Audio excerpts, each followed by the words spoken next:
prefer the stillness here. I am tired of Earth, these people. I'm tired of being caught in the tangle of their lives.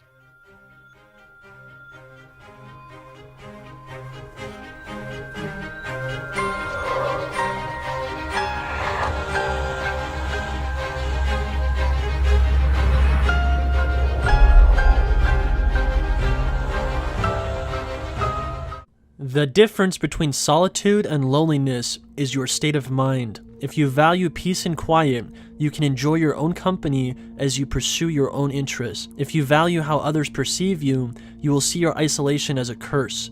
The mind determines if the isolation is a positive experience of self-reflection or if it is a damaging trial of patience and yearning for human contact. Reshaping the state of mind is the only thing that you should be focusing on if you need to leave loneliness behind and move to solitude. There are no tricks or life hacks to get over this hurdle, and you cannot face this problem on any other plane than within your mind. Working out in isolation and building your body will not bring the fulfillment it can truly offer until you deal with this. Focusing on your hobbies or expanding your mind or growing spiritually does not change the fact that the root of the problem is in your perception of reality. Whoever is delighted in solitude is either a wild beast or a god. Aristotle. The wild beasts enjoy their own company, but they can't explain why. They follow their basic feelings, and these feelings show them that they are most comfortable and productive in solitude. The gods of men found their place in solitude through rigorous introspection and determined that the tribe was only holding them back from what they truly desired. Both the wild beast and the god found peace of mind, but the foundations of the beast are weaker than the gods. Facing these ideas and honestly looking at your dependence on external validation is required for you to never be lonely again.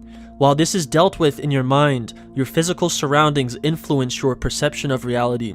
If you are in a restaurant alone, are you insecure and lonely as couples and families enjoy a meal around you? Or are you content with the meal prepared for you? If you see a couple walking towards you on the street, do you feel pangs of jealousy at their companionship?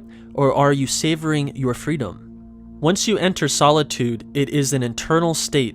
You may enjoy the company of friends or the loyalty of a dog or the companionship of a girlfriend or casual relationship, but these relationships should not change your independence from external validation. The friends will go their separate ways, the dog will die, the woman will leave or force you to leave to preserve your freedom. You cannot become dependent on these things because they are temporary, whereas your solitude is with you until your final day.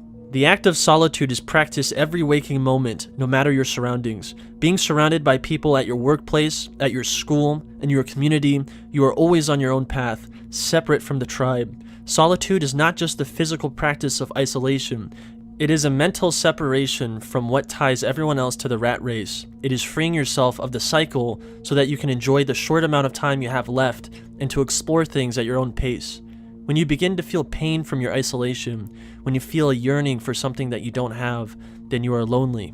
Your loneliness can only be cured by another person or thing, so you are dependent on something outside of your control and require external validation. This removes all of your power because you have to play by someone else's rules and are operating within nature's boundaries.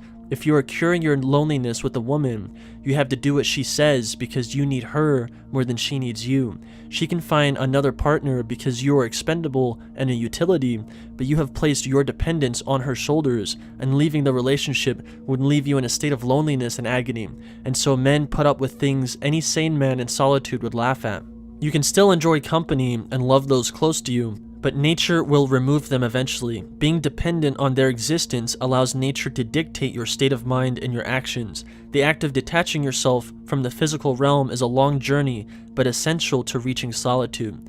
Even more difficult is detaching yourself from your own thoughts. The ego you have built with your mind was built with the ideas of external validation. Letting go of ideas and allowing your mind to move beyond the walls you have placed in your own path requires isolation and meditation, but once you have achieved this, you are closer to reaching solitude than the overwhelming majority of all humans that ever lived. There are many milestones that you may encounter that can be indicators of where you are on your path to reaching solitude and escaping loneliness. operating in the physical realm with no self-doubt, drifting through social situations with the grace of the wind, and not being disturbed by people's perceptions and judgments of your path, are all signs that you are leaving the realm that everyone else operates within and are moving on to something greater. Being able to entertain ideas that not only hurt, but absolutely destroy the ego as it was made before your journey to solitude is essential. When you can acknowledge your own faults and see how every action you took was in the pursuit of someone else's path, you can begin to lay the stones on your path and learn to walk for the first time. When you can accept criticism and remain steadfast, you have entered the impenetrable fortress of solitude.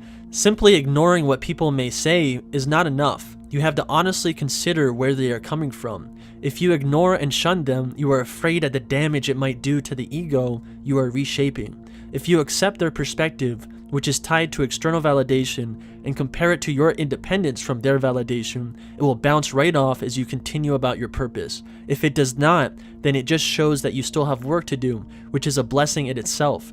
You need to constantly test your boundaries so you know that you are truly protected in your solitude. Don't feel pressured if your path takes longer than you thought. It took me a long time to overcome ideas of loneliness and to accept solitude, but yours may be longer. No matter where your path takes you, as long as you remain on the path, you can never be truly lost.